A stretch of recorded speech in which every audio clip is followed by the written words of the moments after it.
Live from Keene, New Hampshire, the most watched TV news show in Keene, the Keene Weekly News with Mark Edgington. Coverage of local and national events starts now. Good evening. My name is Mark Edgington, and you're watching the Keene Weekly News. Today is May the 25th, 2007. Let's get right into the news, shall we? It's been a violent, scary week in Keene. Apparently a suspect here on a visa held park stabbing. The victim is out of the hospital, fortunately. The suspect in the stabbing of a 20-year-old woman on Wednesday evening in Ashwaylat Park is being held on $100,000 cash bail after arraignment at the Keene District Court Thursday. Also, more details have emerged on what led the Keene police to arrest the man. Apparently, Mr. Sergio A. Vargas, 29 of Mexico, just sort of lay in wait, sitting on a park bench, and when he saw his victim go by, sort of a random woman, he stabbed her in the chest. She sustained a wound in her hand, trying to fend him off. She ran to the carnival that was just right next to the park, where Mr. Vargas was working on some of the rides. That's where he was employed, and she got some help from a local Keene citizen, and cops had bloodhound and tracked Mr. Vargas and put him in jail. Can't say I feel too badly about that. One thing I would like to point out about this is all the scary stories we're told about illegal immigrants and how they come here and commit crimes. Mr. Vargas was here on a legal visa, as were all 13 of the 9/11 bombers. I don't think this is an immigration problem. I think this is just crime, and we need to deal with it. I'll tell you, in New Hampshire, you're allowed to carry a gun on your hip, exposed. You need a concealed weapons permit from the local chief of police in order to get a concealed weapons permit. They're very cheap, and the chief of police has to issue it to you. I think carrying a gun around right now might be a good idea. Springs in the air, and even the thieves are popping and butting. Another attack. Pizza delivery man recalls brutal attack. A pizza delivery man who was badly beaten and robbed in Keene Thursday night had 30 steel staples in his head early Thursday morning when he returned home from the hospital to his wife and 3 children. The thieves in question, looks like they got $12 to $16 for what they were doing. City officials say there's a problem, but recent incidents couldn't be prevented. We're doing the best with what we have. Thomas said there's been a large increase in substance abuse activity in the area, contributing to such crimes as thefts, burglaries, and disorderly conduct. Now I'm going to make a suggestion. It's going to sound crazy, but hear me out. I suggest that a lot of the crime that we're dealing with right now is a result of the war on drugs. I don't mean the war on marijuana, I mean the war on all drugs. I think we could stop this random crime by legalizing all substances. These people, some of them, I don't know any of them personally, but I would imagine that some of them are committing their crimes in order to get illicit drugs. Illicit drugs whose prices have been driven up by the black market. The fact that crack cocaine is entirely illegal and the cops go after it so vociferously, it causes the price to go up. Something like 7,000%, some numbers have estimated. If crack cocaine, instead of costing $20 a rock, were to cost, say, $1, I don't think you'd have the same problem. Case in point, cigarettes, caffeine, and alcohol. All 3 of these substances, varying levels of addictiveness, varying levels of mind-altering the varying levels of altering your mood and consciousness. I think we could all be pretty clear that if somebody drank a fifth of whiskey, we wouldn't want to be around them. They're likely to be violent, unlike somebody on crack. Somebody on crack is not likely to be violent. They're liable to be weird, but, pretty much stay to themselves. I think there is a drug out there that causes people to be violent, but I haven't heard anything about it in the news in a very long time. That drug is PCP. If we were to go legalize all these substances, the people that are committing crimes in order to get the money for these substances wouldn't have to commit the crimes. The crimes are being committed against normal, everyday Keene citizens. Me, my wife, my big fat cat. They're not committed again. I haven't had any crimes committed against me in Keene. Keene's still a relatively safe place, but they happen to somebody. They happen to this pizza delivery guy. They happen to this poor woman in the park. They're happening to people. And it's our drug policy that's causing it. I just have to say, is if we just legalize these substances, the crime will go away. The numbers I've heard are something like 75% of people who are in prison for either having drugs or doing something in order to get drugs. Now, we could cut down on those doing something in order to get drugs crimes. Those were committed against normal, everyday, law-abiding citizens. People like you and me. We could do something about that violent crime by legalizing those substances. I'm not saying that I like crack cocaine. I'm not saying that I like heroin. I don't like the idea of somebody drinking a fifth of whiskey either. I don't like the idea of somebody smoking cigarettes. I know that cigarettes are highly addictive. I believe that alcohol is somewhat addictive. Look, life goes on with people doing these things. People are addicted to cigarettes, they still have jobs. People are addicted to alcohol, drink every night of the week, they still have jobs. Somehow or another they manage to live normal lives addicted to these substances. Some of alcohol being a terribly mind-altering substance. We don't need laws to prevent people from doing these substances. I don't recommend it. Kids, stay away from them.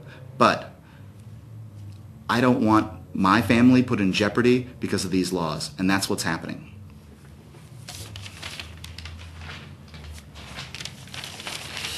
New sports complex is being pitched. Summer might roll in, but the talk of the Keene City Council Thursday was all about ice and turf.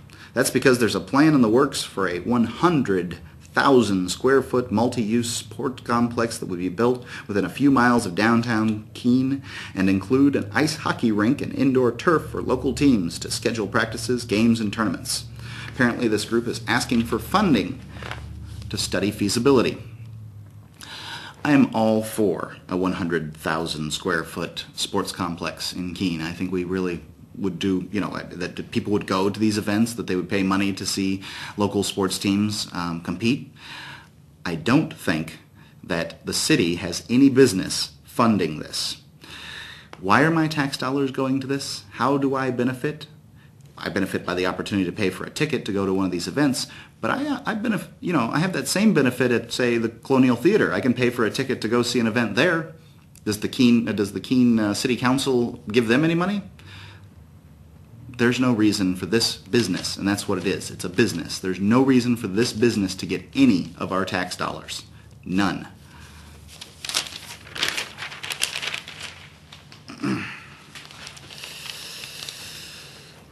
Looks like Marlborough residents shot down the school once again.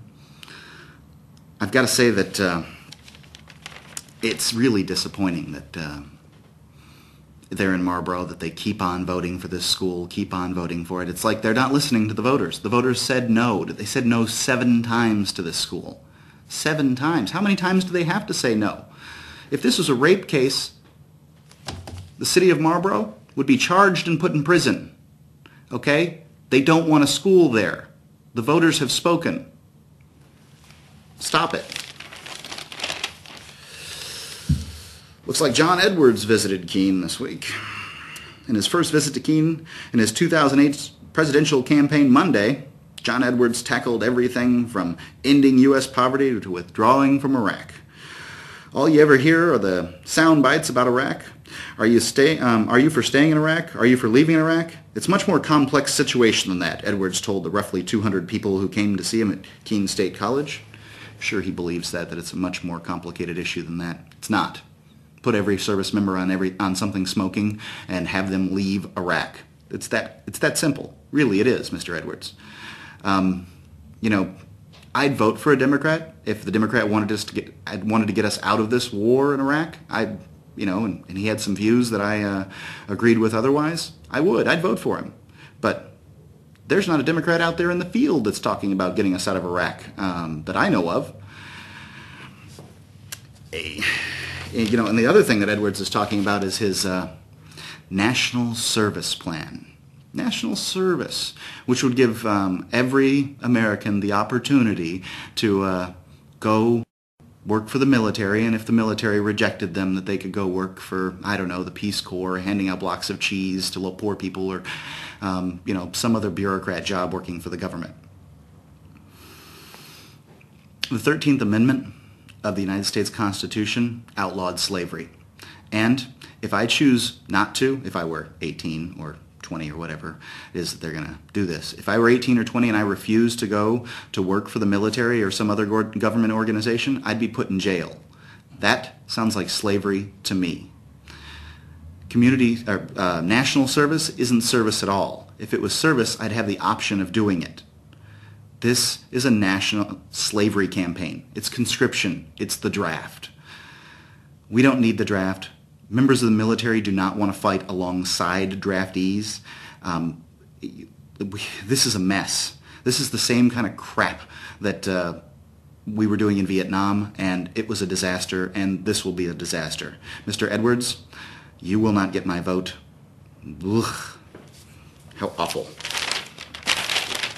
I don't know if you've driven around Keene recently, but it's a disaster.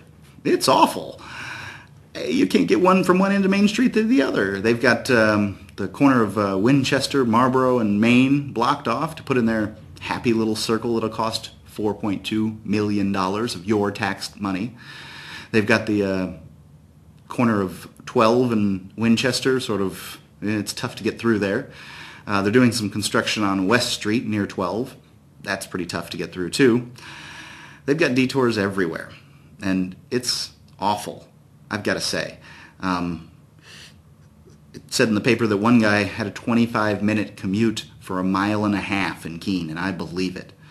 I have to go through this every day, twice a day or more, and it's awful. This is the reason they stole Tom Eaton's property on the corner of Marlborough and Main Street for this disaster. How long is this going to hold on? I mean, is this traffic circle going to be any better? I think that what we had was better than what we've got. And I've got to say, I'm very disappointed in what I see. Of course, the city officials are like, oh, there's nothing we can do. It'll get better, I swear.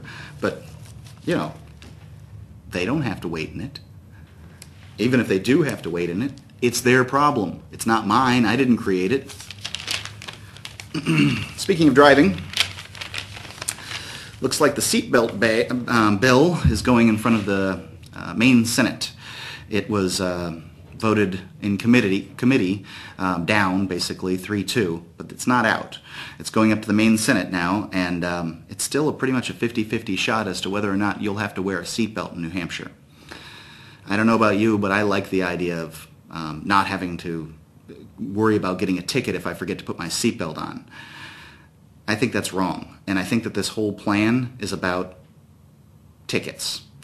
Molly Kelly, our local senator, voted for it in committee after she said she read some statistics that New Hampshire residents are more likely to wear a seatbelt when they leave the state. Well, of course they are. They're scared of getting a ticket. But I don't think that threatening people with fines and possible imprisonment, assuming they don't pay those fines, is really it's an effective way of getting people to buckle up. New Hampshire compliance with seatbelt, New Hampshire, the people wearing seatbelts in New Hampshire, adults, they're only a percentage point behind Massachusetts, and they've got a law there. And I wonder how much money they make per year on that little law of theirs, going around and giving tickets to people who aren't wearing them. This whole thing isn't about saving lives, because it's not. It's about tickets. Let me address that saving lives issue. Sure, statistically, there are some people whose lives would be saved if they wore a seatbelt. It's their decision as to whether or not they want to wear a seatbelt. If they want to kill themselves, they can go to the top of Monadnock and throw themselves off. There's nothing we can do about it. No law is going to prevent somebody who wants to die. The issue really is about freedom. You know, you should be able to go without a seatbelt if you want to. And the politicians don't like you being able to do what you want to do. They want to be able to control every aspect of your life. If you want to contact Molly Kelly and see if you can get her to change her vote in front of the Senate, you can call 357-2006. That's 357-2006, and tell Ms. Kelly that you would prefer if she voted against this. You can call every other senator in the state, too, and tell them what you think, because it's likely that this could pass still. I, for one, am against it.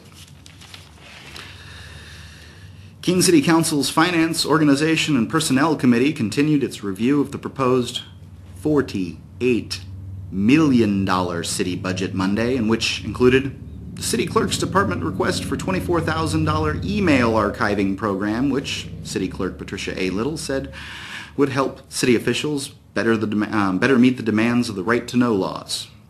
It would also, the Keene Downtown Group requested $14,500 more than last year's $500 to help fund a full-time executive director. Roger T. Weinrich, who is a chairman of this group, said the new position would help expand the group's work and to bring more activity to Keene's downtown, particularly as work on a roundabout at the Winchester Main Marlborough Streets intersection closes off easy access to the city's center this summer. Well, it's interesting how the city causes the disaster of downtown having problems getting people to come see it, and I can see how that would be the case. And so they spend more of our money to get people to go downtown. Doesn't make any sense to me. The Keene Downtown Group, why are we giving them money? Are they a city organization? No, they're a private group of businesses downtown. If businesses want business downtown, they need to make offers to people that make them want to come downtown. Have sales. Offer free merchandise for people who come in. There's all kinds of crazy ideas that could get people downtown that wouldn't cost us $14,500. Look, taxes are high enough in Keene. We don't need to be doing this. The Greater Keene Chamber of Commerce has requested $13,500 to continue funding for a commerce coordinator who melds the often divergent needs and goals of local businesses into a cohesive action plan, said Chamber President E. Thomas Dowling. That is the same funding Chamber received for the position last year. The committee will continue its review of the budget tonight on the second floor of the City Hall at 6 p.m. This is a little old, but Chamber of Commerce, isn't that a group of businesses that want to increase commerce in Keene? Why are they getting money from the city? I don't see that the city has any business doing that. The businesses should be donating money to this Chamber of Commerce in order to get more business stirred up. You know, when it comes to government money, our tax money, everybody's got their hand out. Oh, give me. And, you know, the city council, more than happy to stroke a check for them. Here you go. Here's some money. Go out and have a good time. You know why? Because they didn't work hard every day for the money to pay these things. It's your money. You worked for it. And this Keene City Council, well, they have these property taxes. These property taxes, which are essentially a threat to you, that if you don't pay, somebody's going to come take your house away. They threaten you every 6 months for, you know, the deed to your house, and if you don't pay, they're going to take it away. And then they just do whatever they want with this money. Everybody knows that property values nearly doubled in the United States over the last few years. We're at a bit of a soft spot right now, but that doesn't change that they doubled. That means that revenues to the local municipalities, Keene included, doubled. Are we really getting that much more for our money? Because I don't think we are. Stop handing out money like it's yours. It's not. It belongs to the taxpayer. This one I was just interested in. Westmoreland. The U.S. Army Corps of Engineers plans to spend about $500,000 this summer on a project intended to prevent sewage from flowing into the Connecticut River and Partridge Brook in Westmoreland. Apparently, this was washed away in the floods of 2003. We've been dumping sewage into the Partridge River and the Partridge Brook and the Connecticut River since 2003, and they're just now getting around to doing something about it? Oh my God. They're dumping poo in our waters. These people, I mean, this is a county operation, you know, the supplying of your water. This is how they operate? Just dump sewage into a water, into the rivers, because who's going to stop them? Who's going to bring the county up on charges on this? Nobody. They're county officials. They can do whatever they want.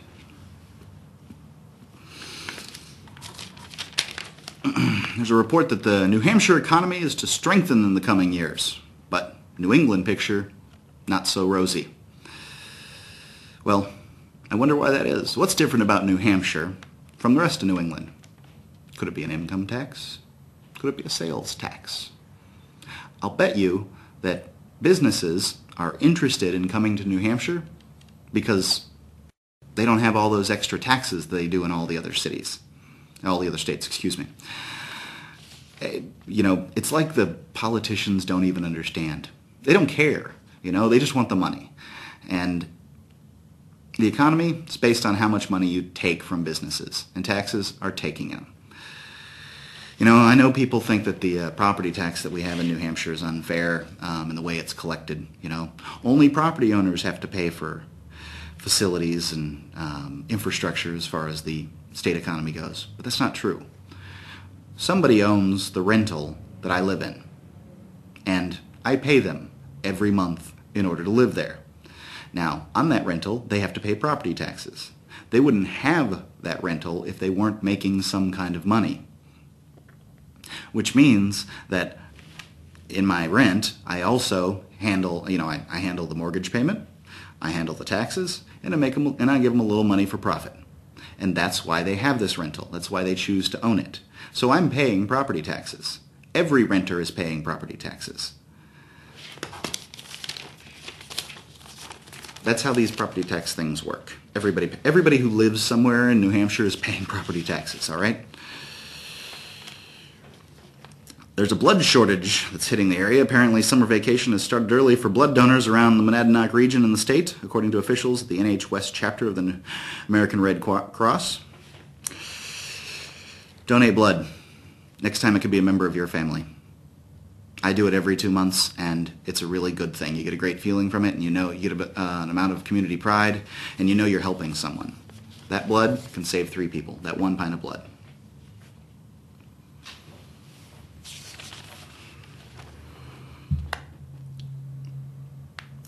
So here's a editorial from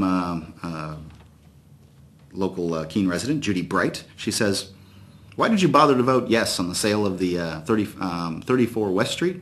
I bet it was because you thought the Keene Board of Education would actually listen to your vote this time, even though they didn't listen 2 years ago.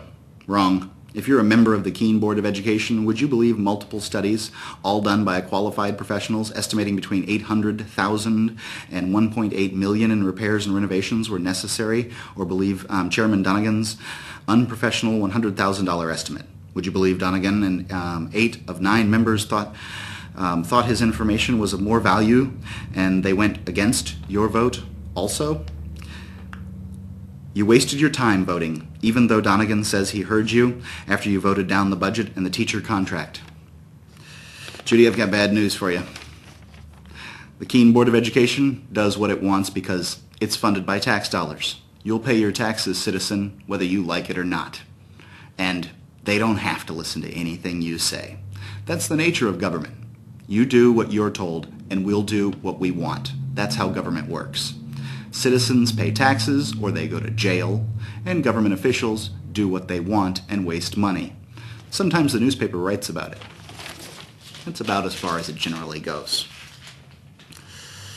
There's another editorial. It says, Paul, the last honest politician.